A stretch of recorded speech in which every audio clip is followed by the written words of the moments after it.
Okay, this video is on a concept or a construct in the Python language called f-strings. F-strings are also known as formatted string literals. The F comes from the format or formatted. There used to be other ways to format strings prior to f-strings, but f-strings came out in Python 3.6. And basically what you're doing within a string that you're going to output, you can put curly brackets, and this will indicate a variable whose value you want to place at that location in the string, supplying formatting information if you want. So I'll give you a couple quick examples before we can continue on. This is an example without formatting. So to specify the F string, you put an F followed by a quote, then you put the string you want outputted, and then you end the quotes, and that is the F string. So basically what this would do is it would literally print hello space, and then it would look up the value of the variable name. It would output that. It would put an exclamation point. It would put a space. It would put x equals space, and then it would look up whatever the current value of x is and output that to the user. Now, the formatting, which we'll talk about in detail, here's a simple example of it. So I set pi to 3.14159, and then I have a f string that specifies I want to output the value of, and that should say pi, not x. I apologize for that. But if that did say pi, then the output would be the value of pi is 3.14. So it truncated the number of positions behind the decimal point down to 2. So it printed out 3.14 instead of 3.14159, which is the actual value stored in pi. The general syntax, and there's some things you can put in there in addition to this, but the most common is you have a value, colon, a fill character, an alignment, a width, dot, precision, and a type. So let's define what each of those are. Value is the value that you want to format. It can actually be an expression. If it's an expression, the expression would be evaluated, and the result of that expression would be placed in the location of the curly brackets. The type is the type of output you want. In the previous example, I used F. That means floating or floating point value. The width is the number of characters in which you want to place the value. If this is omitted, Python will use just enough to get the value outputted. If it is larger than you need, it'll put leading spaces or leading characters, depending on how you format the command. And if you don't give it enough characters, it will actually override that and expand it so that it can output the answer. But hopefully, that doesn't apply. The precision is the number of digits after the decimal point.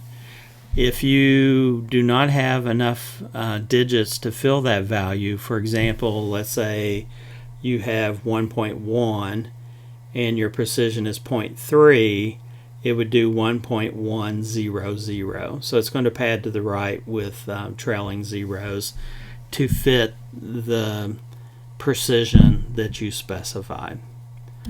A fill character is to replace any leading characters with the fill character. Now, if you don't do that, basically the fill character is going to be a blank or a space. The alignment character tells how to align the output within the width of the output field. And there are 3 common characters you can use there. If it's a less than character, it means to left justify the output within the field. If it's a caret, which is a shifted 6, that means to center the output in the width provided. And if it's a greater than sign, then that means to right justify the output. So I think the best thing to do is just show a lot of examples. So my first example is this chunk of code. So X gets set to 2.3, and then I print it with a format specifier that says it's a floating point number and that there are 4 positions behind the decimal point. So it's going to take just enough space to output it, since I didn't specify a width, and it's going to say the output is 2.3000. So it right padded with zeros to fit the format specifier precision, which was 4 positions. In the next example, I'm going to set X to 0.5, and I'm going to use the same format specifier I did before, which is 0.4f. And if I do that, this is the output we get.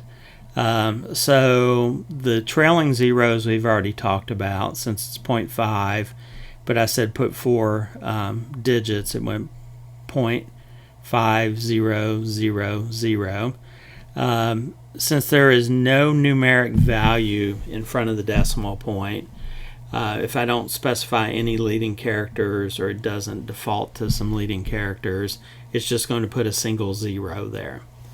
So the thing I want you to note is that leading 0 in this example, because the value was less than 1. I'm going to set X to 0.5 again, and the format specifier is different in that I actually put a field width, which is 10. And if I do that, this is what the output is going to be.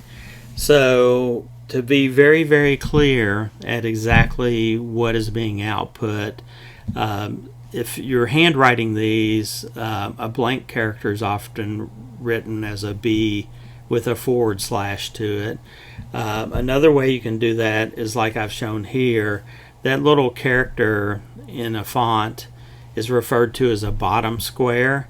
So I put the 4 bottom squares there to clearly represent there are 4 spaces, that 0 that we discussed before, 0.5000. So the thing here, a couple things I want you to note is, first, the use of the bottom square to clearly show the character spaces in my output.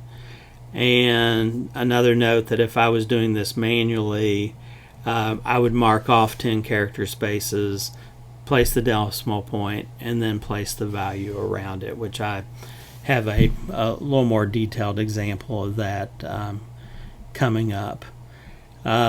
Here, exact same thing, but on my width I put a 0.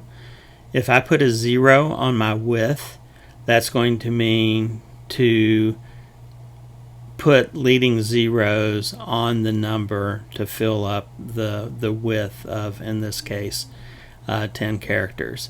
So the output for this would be 50.5000. So the thing to note here is, because I used a leading 0 on my width, I'm going to get leading zeros on my output. And I kind of told you the steps before, but I'm going to do a walkthrough of this example on the next slide.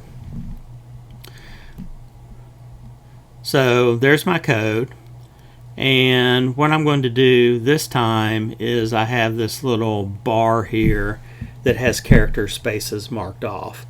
So, if I'm doing, giving you a homework or something, I will probably use this bar for you to put your answers on. So when you're going through kind of decoding the format string and trying to show exactly what the output would be, the first thing you want to do is mark off the width. So, I don't have anything before this, so I'm in that very first character position. So if I start there counting off 10 positions, I would mark off those 10 characters right there. The second thing I need to do is place the decimal point. So my precision is 0.4, which means I have 4 places behind the decimal point. So if I count backwards from the right, count 4 character spaces, and then put my decimal point, that means my decimal point is going to go there. Now, the next thing I need to do is I need to place the value around that decimal point. So the value I'm trying to output is 0.5, so that 5 will go right there. Now, if there are extra spaces in the fractional part of this decimal number, I'm going to need to add any trailing zeros. So I would put my 3 trailing zeros there, and then I need to decide, are there any leading zeros? So there's going to be definitely 1 leading 0 in front of the decimal point, as we discussed in a previous example. But notice that the width of my field, the 10, has a leading 0. So that means I am going to get leading zeros in front of the number. So that kind of steps through and shows you how I arrived at 0.5000 as the answer for this example. Okay, in this example, I'm going to use strings, and I'm going to show you the alignment character. So this string is going to say name is, and then I'm going to output the name in 10 characters, and the caret means I'm going to center it. So in this case, this is the output. I have a space between name and is, because there was that space in the string. After is, I had a single blank, so there's that single blank. I have the word, then I have 10 spaces, and within those 10 spaces, I center the word or the name Tony. So this is showing that I have name space is 4 spaces, Tony 3 spaces. So that's what the output would be from that example. Same example, except I am adding an asterisk in front of the alignment character, and if you'll recall from a few slides ago, that is called the fill character. So what happens is that if there are any spaces within the output, instead of them being spaces, they're going to be asterisks. So this would give me name is, or namespace is space from my string, and then in 10 characters centered with asterisks as the fill character, I get star star star Tony star star star. So that is some examples and some information about F strings in Python.